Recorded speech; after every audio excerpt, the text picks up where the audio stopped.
Are you nearing retirement and making HSA contributions? If so, don't make this HSA contribution mistake. I'm going to help you avoid that and more coming up.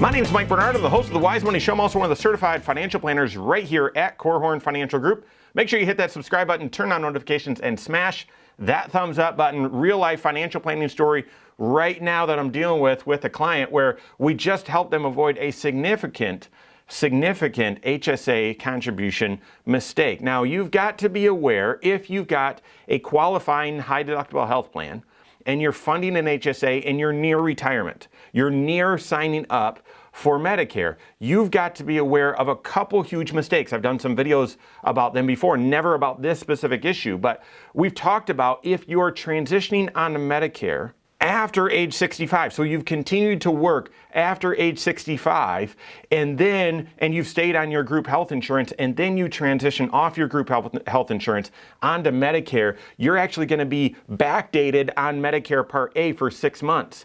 And that means you wouldn't be eligible to contribute to an HSA during that time. So you could be working for 6 months still and then retire and shift on to Medicare, but your HSA contributions needed to stop 6 months before that, okay? So that's one warning. I've done other videos about that. I'll do so again, but that's not the circumstance I'm dealing with right now.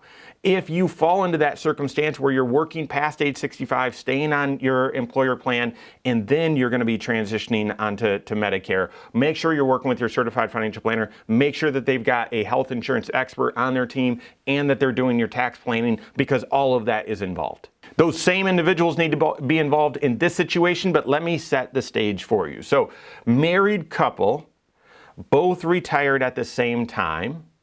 He's 65 and she is 63 and a half. Okay, so just from a health insurance standpoint, let alone all other areas of their financial life, why would that be a typical possible scenario?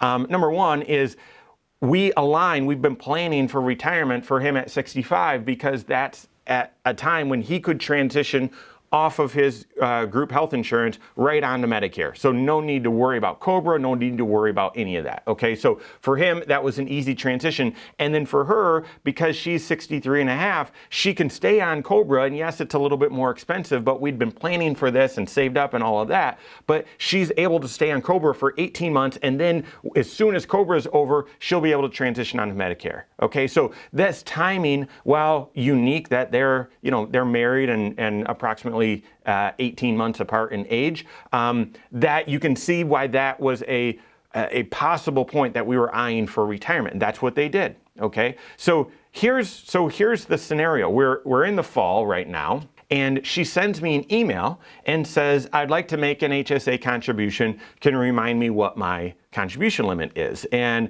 fantastic question. And my response to her, and this is something that we had touched on in our planning, but it was now the fall, it was time for her to make this contribution. So I said, hey, thanks for the email, and great timing, because this is just about the last HSA contribution that you'll be able to make, because she's now going to be turning 65 next year, and so we're nearing the end of that. So I said, your husband is on Medicare, so you won't be able to contribute for him.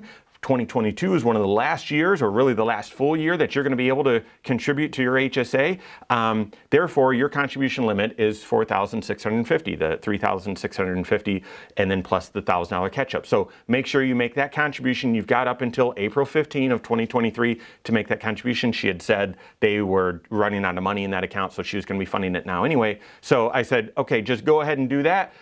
You won't need to, you're not able to contribute any more than that because husband is on Medicare, just like we've talked about. So make that contribution, you'll be all set. And that was it. And that was it. And then right after I send the email, the reply, I then thought, wait a second, this HSA account that they've been funding, that they've had, is the HSA account that he set up while he was working. So he had a qualifying high deductible health plan through his employer. And with that, the employer also had an HSA account that they had available to the employees, and he opened that one up and was funding his HSA right from his paycheck. Okay, no problem. Well, he's now on Medicare, and they're about to fund this HSA just for her. He can't fund the HSA anymore because he's no longer on a qualifying high deductible health plan. And by the way, even if he did have some secondary coverage with that, he's got other health insurance as well, i.e. Medicare, which means you're not eligible to deduct and fund your HSA if you've got other health insurance. And so, but I'm assuming they've just been using the same HSA account. Guys, the HSA account is still in his name. Most people look at HSAs and, well, this is both of our money.